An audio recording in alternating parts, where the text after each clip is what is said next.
మోసము చేసి రేవంత్ రెడ్డి కాశీరు ఏలుతున్నాడే రేవంత్ రెడ్డి 40,000 పింఛనని రేవంత్ రెడ్డి అందరినీ మోసము చేసి రేవంత్ రెడ్డి 40,000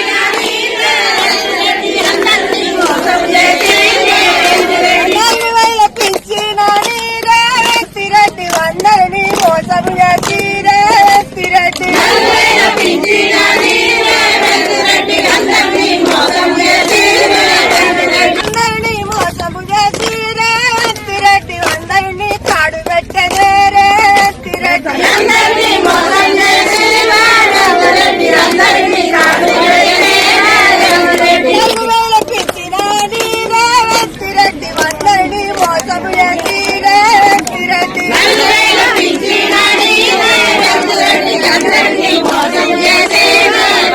10,000 జీతమని రేవంత్ రెడ్డి కార్మికుల మోసము చేసి రేవంత్ రెడ్డి అందరినీ మోసము చేసే రేవంత్ రెడ్డి 10,000 జీతమని రేవంత్ రెడ్డి అందరినీ మోసము చేసే రేవంత్ రెడ్డి కాసులు ఇస్తానన్నాడే రేవంత్ రెడ్డి లొట్ట చూసుకుంటున్నాడే రేవంత్ రెడ్డి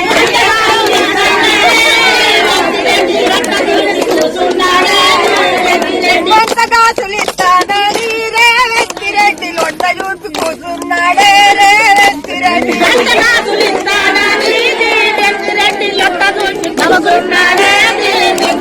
వస్తున్నాడే రేవంత్ రెడ్డి ఎవరి జాతిలు వస్తున్నాడే రేవంత్ రెడ్డి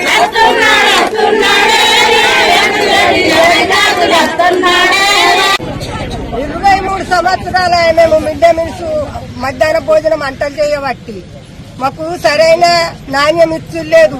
పురుగుల పడ్డ బియ్యం పంపుడు, కోడిగుడ్లు ఆరానికి 3 గుడ్లు పెట్టమంటుండ్రు. 4 రూపాయల చొప్పున గుడ్డుకు మీరు కట్టిస్తుండ్రు.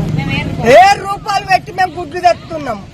గుడ్ల పైసలు 9 నెలల ఇప్పుడు మాకు గుడ్ల పైసలు రాక ఈ 9 నెలల సంది మేము ఏం కట్టం చేస్తున్నామా అని మేము అవతల ఇంకా కైకిలు పోతున్నామా, ఏదో పని చేస్తున్నామా, మేము ఏడికెళ్ళి తెచ్చి పెడతాం. మా ఇండ్లు అమ్ముకొని పెట్టుడా, మాకు భూములు ఉన్నాయని మేము భూములు అమ్ముకొని కట్టుడా బాకీలు.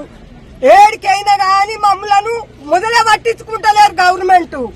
అప్పుడు తెలంగాణ ఉన్నప్పుడన్నా కేసీ గారు ఇంతో మంచిగా నడిపిండు గాని 2,000 జీతం పెంచిండు గాని ఇప్పుడు కాంగ్రెస్ ప్రభుత్వం వచ్చించండి ఎగ్గు పైసలు 9 నెలలు ఎగ్గు పైసలు రావాలి. ఇప్పుడు 4 నెలలే మాకు జీతాలు రాక పిల్లల పైసలు రాక మేము ఏడికెళ్ళి తెచ్చి పెడతాము. 3 గుడ్లు పెట్టుండ్రి వారానికి 3 గుడ్లు పెట్టుండ్రి. కార్లు వీడిస్క తినుడే మమ్మల్ని, అధికారులు వీడిస్క తినుడే. ఎక్కడో అక్కడ వచ్చి మమ్మల్ని పీర్చి పిప్పి చేస్తుండ్రు. మా వేజులు అయిపోతున్నాయి, మాకు ఆధారం లేదు. మేము చేసి వేజులు అయిపోయి మమ్మల్ని అట్టికి వెళ్ళగొడితే మేమేం తిని బతుకుతాము వేజ్ అయిపోయిన వాళ్ళం.